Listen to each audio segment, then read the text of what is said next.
권태 이상 1. 어서 차라리 얻어버리기나 했으면 좋겠는데 벽촌의 여름날은 자리에서 죽겠을 만치 길다. 동해 팔공산, 곡선은 왜 저리도 굴곡이 없이 단조로운고. 서를 보아도 벌판, 남을 보아도 벌판, 북을 보아도 벌판. 아, 이 벌판은 어쩌라고 이렇게 한이 없이 늘어놓였을꼬. 어쩌자고 저렇게까지 똑같이 초록색 하나로 되어 먹었노? 농가가 가운데 길 하나를 두고 좌우로 한십여 호씩 있다. 휘청거린 소나무 기둥, 흙을 주물러 바른 벽, 강낭대로 둘러싼 울타리, 울타리를 덮은 호박덩굴 모두가 그게 그것같이 똑같다. 어제 보던 대쌀이 나무, 오늘도 보는 김서방, 내일도 보아야 할 신둥이 검둥이. 해는 100도 가까운 벼틀 지붕에도, 벌판에도, 뽕나무에도, 암탉 꼬랑지에도 내리쪼인다. 아침이나 저녁이나 뜨거워서 견딜 수가 없는 염서 계속이다. 나는 아침을 먹었다. 할 일이 없다. 그러나 무작정 널따란 백지 같은 오늘이라는 것이 내 앞에 펼쳐져 있으면서 무슨 기사. 나도 좋으니 강요한다. 나는 무엇이고 하지 않으면 안 된다. 무엇을 해야 할 것인가 연구해야 된다. 그럼 나는 최서방네 집 사랑 툇마루로 장기나 두러 갈까? 그것 좋다. 최서방은 들에 나갔다. 최서방네 사랑에는 아무도 없나 보다. 최서방의 조카가 낮잠을 잔다. 아하, 내가 아침을 먹은 것은 10시나 지난 후니까 최서방의 조타로서는 낮잠 잘 시간에 틀림없다. 나는 최서방의 조카를 깨워가지고 장기를 한 판 벌이기로 한다. 최서방의 조카와 10번 두면 10번 내가 이긴다. 최서방의 조카로서는 그러니까 나와 장기 둔다는 것 그것부터가 권태다. 밤낮 두어야 마찬가지일 바에는 안 두는 것이 차라리 낫지. 그러나 안 두면 또 무엇을 하나? 둘밖에 없다.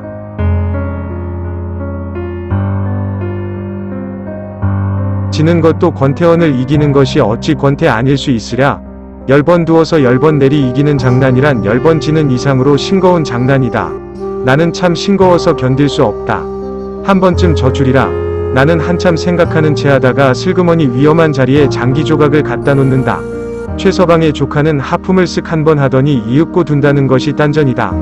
의뢰질 것이니까 골치 아프게 술을 보고 어쩌고 하기도 싫다는 사상이리라.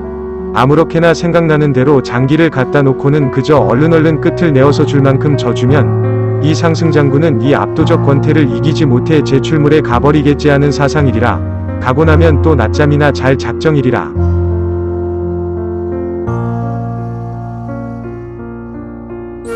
나는 부득이 또 이긴다. 인제 그만두잔다.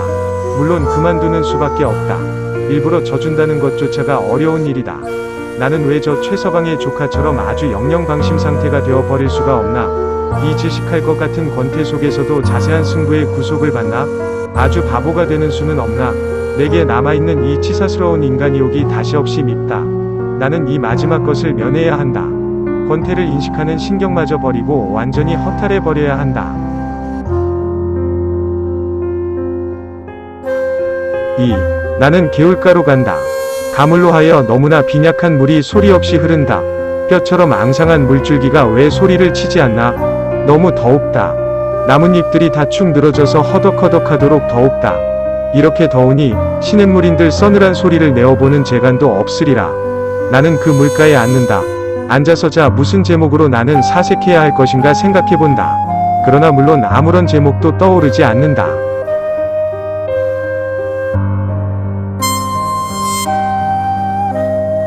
그렇다면 아무것도 생각 말기로 하자.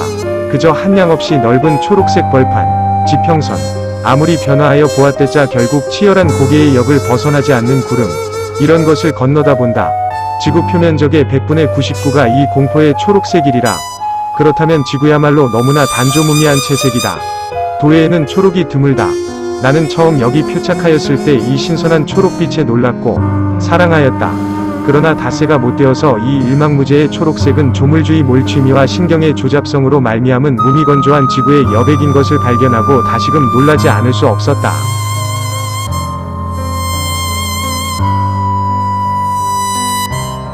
어쩔 작정으로 저렇게 펄어냐. 하루 온종일 저 푸른 빛은 아무 짓도 하지 않는다. 오직 그 푸른 것에 백치와 같이 만족하면서 푸른 채로 있다. 이윽고 밤이 오면 또 거대한 구렁이처럼 빛을 잃어버리고 소리도 없이 잔다. 이 무슨 거대한 겸손이냐. 이윽고 겨울이 오면 초록은 실색한다. 그러나 그것은 남루를 갈기갈기 찢은 것과 다름없는 추악한 색채로 변하는 것이다. 한겨울을 두고 이 황막하고 추악한 벌판을 바라보고 지내면서 그래도 자살 민절하지 않는 농민들은 불쌍하기도 하려니와 거대한 천치다.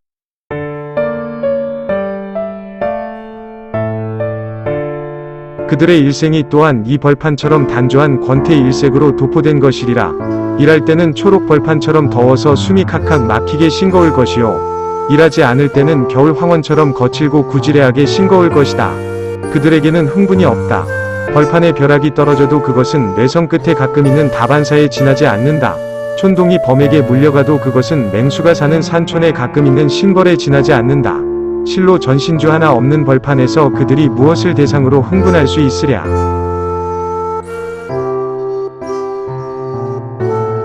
팔봉산 등을 넘어 철골전 신주가 늘어섰다.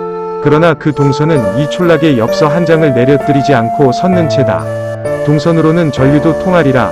그러나 그들의 방이 아직도 속명으로 어둠침침한 이상 그 전신주들은 이 마을 동부에 늘어선 포플러 나무와 조금도 다름이 없다. 그들에게 희망이 있던가? 가을에 곡식이 익으리라. 그러나 그것은 희망은 아니다. 본능이다. 내일도 오늘 하던 계속의 일을 해야지. 이 끝없는 권태의 내일은 왜 이렇게 끝없이 있나? 그러나 그들은 그런 것을 생각할 줄 모른다. 간혹 그런 의혹이 정광과 같이 그들의 흉리를 스치는 일이 있어도 다음 순간 하루의 노역으로 말미암아 잠이 오고 만다. 그러니 농민은 참 불행하도다. 그럼 이 흉악한 권태를 자각할 줄 아는 나는 얼마나 행복된가?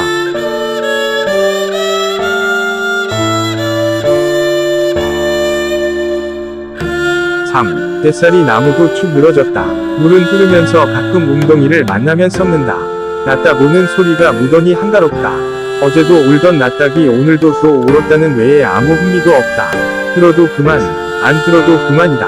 다만 우연히 귀에 들려왔으니까 그저 들었달 뿐이다. 닭은 그래도 새벽낮으로 울기나 한다. 그러나 이 동리의 개들은 짖지를 않는다. 그러면 모두 벙어리 개들인가? 아니다. 그 증거로는 이 동리 사람 아닌 내가 돌팔매질을 하면서 의역하면 10일이나 달아나면서 나를 돌아다보고 짖는다. 그렇건만 내가 아무 그런 위험한 짓을 하지 않고 지나가면 천리나 먼 데서 온 외인, 더구나 안면이 이처럼 창백하고 공발이 작소를 이룬 기이한 풍모를 쳐다보면서도 짖지 않는다. 참 이상하다. 어째서 여기 개들은 나를 보고 짖지를 않을까? 세상에도 희귀한 겸손한 겁쟁이 개들도 다 많다.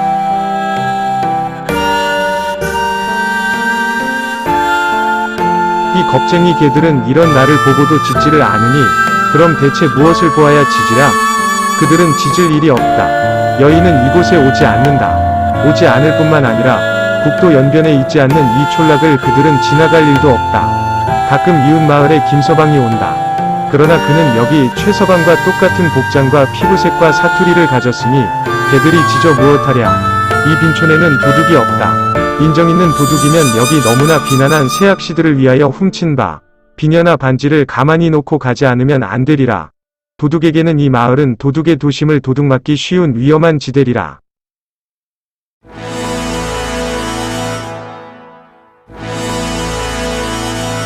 그러니 실로 개들이 무엇을 보고 짖으랴. 개들은 너무나 오랜 동안 아마 그 출생 당시부터 짖는 버릇을 포기한 채 지내왔다. 몇 대를 두고 짖지 않은 이곳 견족들은 드디어 짖는다는 본능을 상실하고 만 것이리라. 이제는 돌이나 나무 토막으로 얻어맞아서 견딜 수 없이 아파야 겨우 짖는다. 그러나 그와 같은 본능은 인간에게도 있으니 특히 개의 특징으로 쳐들 것은 못 되리라. 개들은 대개 제가 길리우고 있는 집 문간에 가앉아서 밤이면 밤잠, 낮이면 낮잠을 잔다. 왜? 그들은 수위할 아무 대상도 없으니까다. 최서방네 집개가 이리로 온다. 그것을 김서방네 집개가 발견하고 일어나서 영접한다. 그러나 영접해 본댔자 할 일이 없다. 양구에 그들은 헤어진다.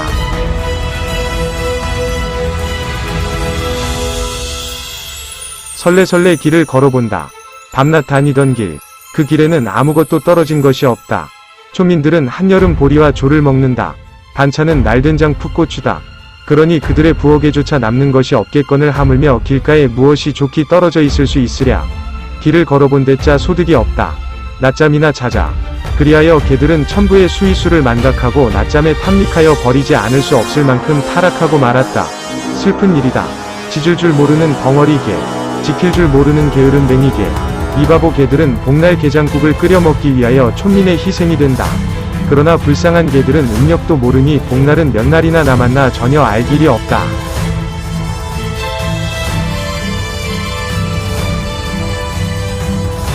4. 이 마을에는 신문도 오지 않는다. 소위 승합자동차라는 것도 통과하지 않으니 도해의 소식을 무슨 방법으로 알랴. 모관이 모조리 박탈된 것이나 다름없다. 답답한 하늘, 답답한 지평선, 답답한 풍경, 답답한 풍속 가운데서 나는 이리 디굴 저리 디굴 구르고 싶을 만치 답답해하고 지내야만 된다. 아무것도 생각할 수 없는 상태 이상으로 괴로운 상태가 또 있을까? 인간은 병석에서도 생각한다. 아니 병석에서는 더욱 많이 생각하는 법이다. 끝없는 권태가 사람을 엄습하였을 때 그의 동공은 내부를 향하여 열리리라. 그리하여 망쇠할 때보다도 몇 배나 더 자신의 내면을 성찰할 수 있을 것이다.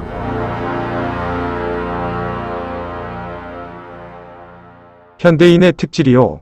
질환인 자의식 과잉은 이런 권태치 않을 수 없는 권태 계급의 철저한 권태로 말미암음이다. 육체적 한산, 정신적 권태, 이것을 면할 수 없는 계급이 자의식 과잉의 절정을 표시한다. 그러나 지금 2개월가에 앉은 나에게는 자의식 과잉조차 폐쇄되었다.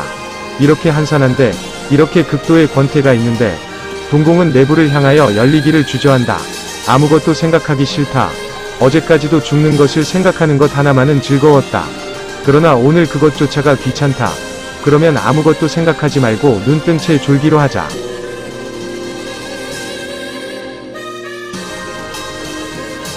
더워 죽겠는데 목욕이나 할까? 그러나 웅덩이 물은 썩었다. 썩지 않은 물을 찾아가는 것은 귀찮은 일이고 썩지 않은 물이 여기 있다기로서니 나는 목욕하지 않았으리라. 옷을 벗기가 귀찮다. 아니, 그보다도 그 창백하고 앙상한 수구를 100일 아래 널어 말리는 파렴치를 나는 견디기 어렵다. 땀이 옷에 배이면? 배인 채 두자. 그렇다 하더라도 이 더위는 무슨 더위냐? 나는 내가 있는 집으로 돌아와서 세수를 하기로 한다. 나는 일어나서 오던 길을 돌아오는 도중에서 교미하는 개 한 쌍을 만났다. 그러나 인공의 기교가 없는 충류의 교미는 풍경이 권태 그것인 것 같이 권태 그것이다. 동네 동해들에게도 젊은 촌부들에게도 흥미의 대상이 못 되는 이 개들의 교미는 또한 내게 있어서도 흥미의 대상이 되지 않는다.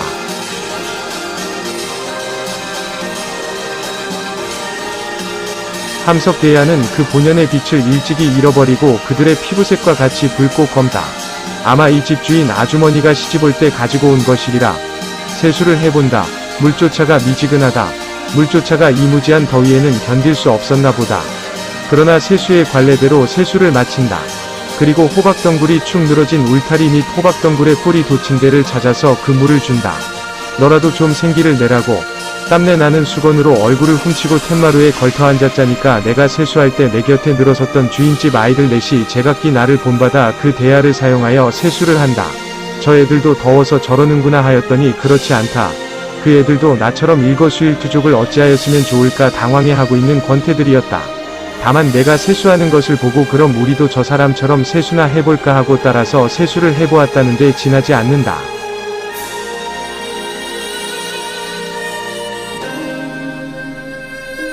5. 원숭이가 사람의 흉내를 내는 것이 내 눈에는 참 밉다. 어쩌자고 여기 아이들이 내 흉내를 내는 것일까? 귀여운 촌동들을 원숭이를 만들어서는 안 된다. 나는 다시 개울가로 가본다. 썩은 불 늘어진 뱃살이 외에 아무것도 없다. 그러나 나는 거기 앉아서 이번에는 그 썩는 중이 웅덩이 속을 들여다본다. 순간 나는 진기한 현상을 목도한다. 무수한 오점이 방향을 정돈해가면서 움직이고 있는 것이다. 이것은 생물임에 틀림없다. 송사리 떼임에 틀림없다. 이 부패한 소택 속에 이런 앙증스러운 어족이 서식하리라고는 나는 참 꿈에도 생각하지 못했다. 요리 몰리고 조리 몰리고 역시 먹을 것을 찾음이리라.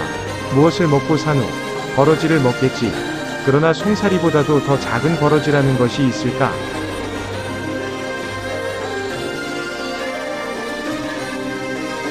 잠시를 가만히 있지 않는다.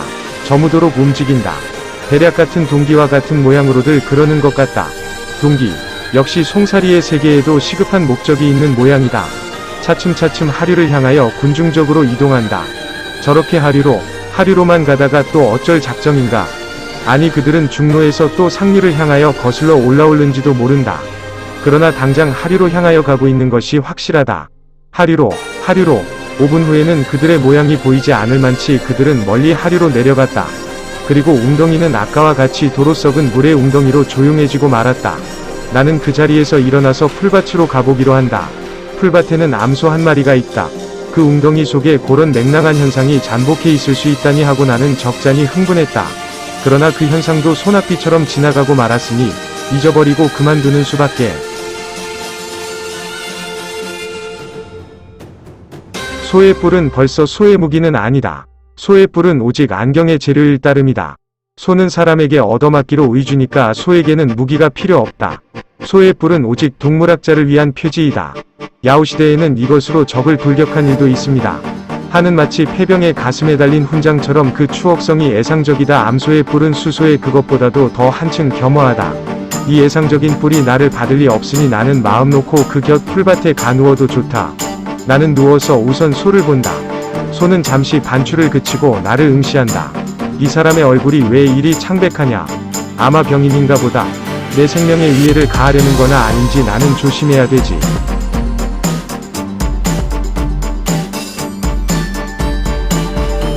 이렇게 소는 속으로 나를 심리하였으리라. 그러나 5분 후에는 소는 다시 반추를 계속하였다. 소보다도 내가 마음을 놓는다. 소는 식욕의 즐거움조차를 맹대할 수 있는 지상 최대의 권태자다. 얼마나 권태에 지질렸길래 이미 위에 들어간 식물을 다시 개워 그 시금털털한 반소화물의 미각을 역설적으로 향락하는 체해 보이니리요. 소의 체구가 크면 클수록 그의 권태도 크고 슬프다. 나는 소 앞에 누워 내새김같이 사소한 고독을 겸손하면서 나도 사색의 반추는 가능할는지 불가능할는지 몰래 좀 생각해본다.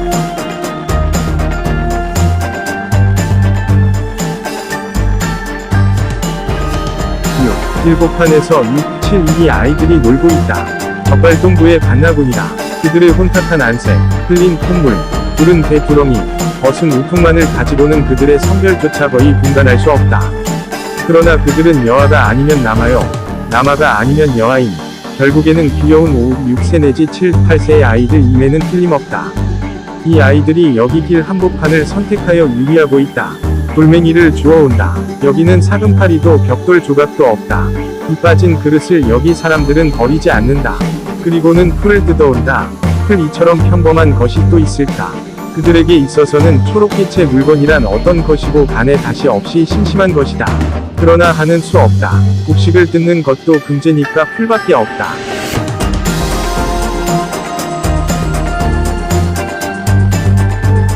돌멩이로 풀을 짓짓는다. 푸르스레한 물이 돌에가 염색된다. 그러면 그 돌과 그 풀은 팽개치고 또 다른 풀과 돌멩이를 가져다가 똑같은 짓을 반복한다. 한 10분 동안이나 아무 말이 없이 잠자코 이렇게 놀아본다. 10분만이면 권태가 온다. 풀도 싱겁고 돌도 싱겁다. 그러면 그 외에 무엇이 있나? 없다. 그들은 일제히 일어선다. 질서도 없고 충동의 재료도 없다. 다만 그저 앉았기 싫으니까 이번에는 일어서 보았을 뿐이다. 일어서서 두 팔을 높이 하늘을 향하여 쳐든다. 그리고 비명에 가까운 소리를 질러본다. 그러더니 그냥 그 자리에서들 공중공중 뛴다. 그러면서 그 비명을 겸한다. 나는 이 광경을 보고 그만 눈물이 났다. 여북하면 저렇게 놀까? 이들은 놀 줄조차 모른다. 어버이들은 너무 가난해서 이들 귀여운 애기들에게 장난감을 사다 줄 수가 없었던 것이다.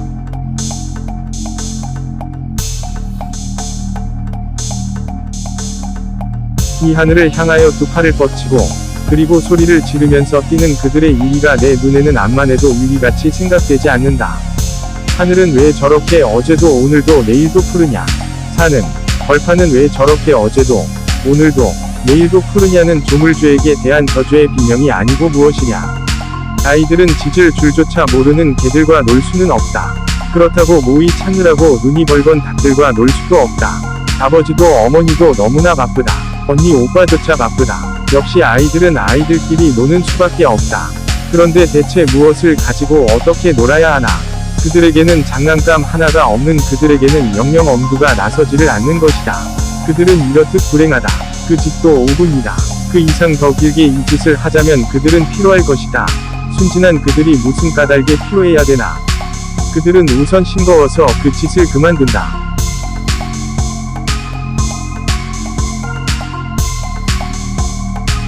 그들은 도로 나란히 앉는다. 앉아서 소리가 없다. 무엇을 하나? 무슨 종류의 유리인지.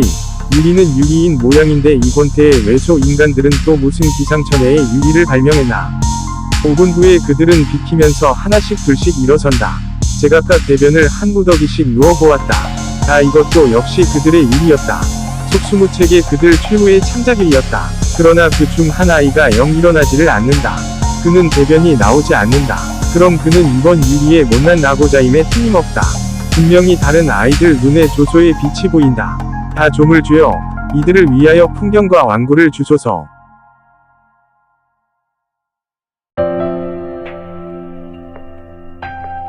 7. 날이 어두웠다. 해저와 같은 밤이 오는 것이다. 나는 잠옷 이상하다. 가만히 생각해보면 나는 배가 고픈 모양이다. 이것이 정말이라면 그럼 나는 어째서 배가 고픈가? 무엇을 했다고 배가 고픈가? 자기 부패작용이나 하고 있는 웅덩이 속을 실로 송사리 떼가 쏘다니고 있더라. 그럼 내 장부 속으로도 나로서 자각할 수 없는 송사리 떼가 준동하고 있나 보다. 아무렇든 나는 밥을 아니 먹을 수는 없다. 밥상에는 마늘장아찌와 날된장과 풋고추 조림이 관성의 법칙처럼 놓여있다. 그러나 먹을 때마다 이 음식이 내 입에, 내 혀에 다르다. 그러나 나는 그 까닭을 설명할 수 없다.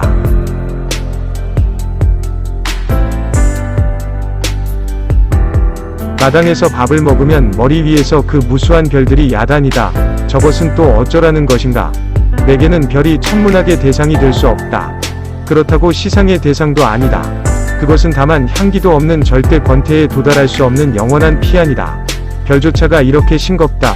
저녁을 마치고 밖으로 나와보면 집집에서는 모깃불의 연기가 한창이다. 그들은 마당에서 멍석을 펴고 잔다. 별을 쳐다보면서 잔다. 그러나 그들은 별을 보지 않는다. 그 증거로는 그들은 멍석에 눕자마자 눈을 감는다. 그리고는 눈을 감자마자 쿨쿨 잠이 든다. 별은 그들과 관계없다. 나는 소화를 촉진시키느라고 길을 왔다 갔다 한다. 돌아설 적마다 멍석 위에 누운 사람의 수가 늘어간다. 이것이 시체와 무엇이 다를까? 먹고 잘 줄 아는 시체. 나는 이런 신뢰로운 생각을 정지해야만 되겠다. 그리고 나도 가서 자야겠다.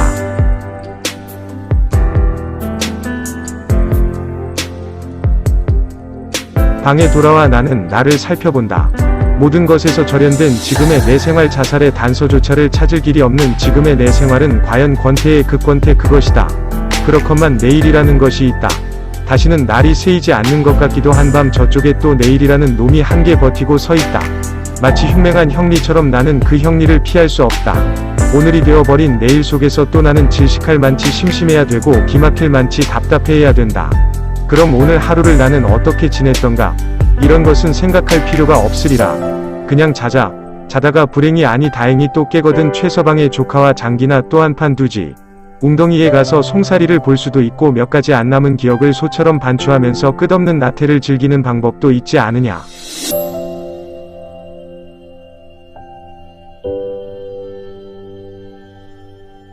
불나비가 달려들어 불을 끈다. 불나비는 죽었든지 화상을 입었으리라. 그러나 불나비라는 놈은 사는 방법을 아는 놈이다. 불을 보면 뛰어들 줄도 알고 평상에 불을 초조히 찾아다닐 줄도 아는 정열의 생물이니 말이다. 그러나 여기 어디 불을 찾으려는 정열이 있으며 뛰어들 불이 있느냐? 없다. 나에게는 아무것도 없고 아무것도 없는 내 눈에는 아무것도 보이지 않는다. 암흑은 암흑인 이상 이 좁은 방 것이나 우주에 꽉 찬 것이나 분량상 차이가 없으리라. 나는 이 대소 없는 암흑 가운데 누워서 숨 쉴 것도 어루만질 것도 또 욕심나는 것도 아무것도 없다. 다만 어디까지 가야 끝이 날지 모르는 내일, 그것이 또 창밖에 등대하고 있는 것을 느끼면서 오들오들 떨고 있을 뿐이다.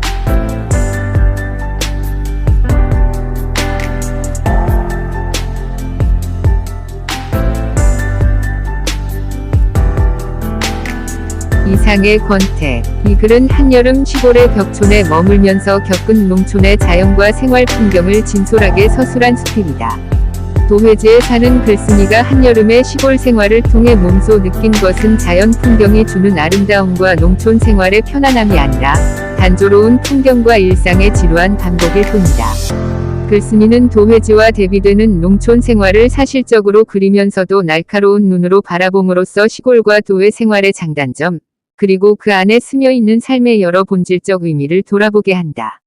또한 글쓴이는 자신의 권태를 표현할 때는 심리주의적 탐색 방식을, 농민과 자연의 권태를 표현할 때는 상식적 피상적 관점을 벗어난 독창적이고 참신한 관점을 적용하고 있다. 이러한 노력은 수필이 취미나 교양에 머물지 않고 하나의 진지한 문학 양식으로 발전하는 데 크게 기여하였다.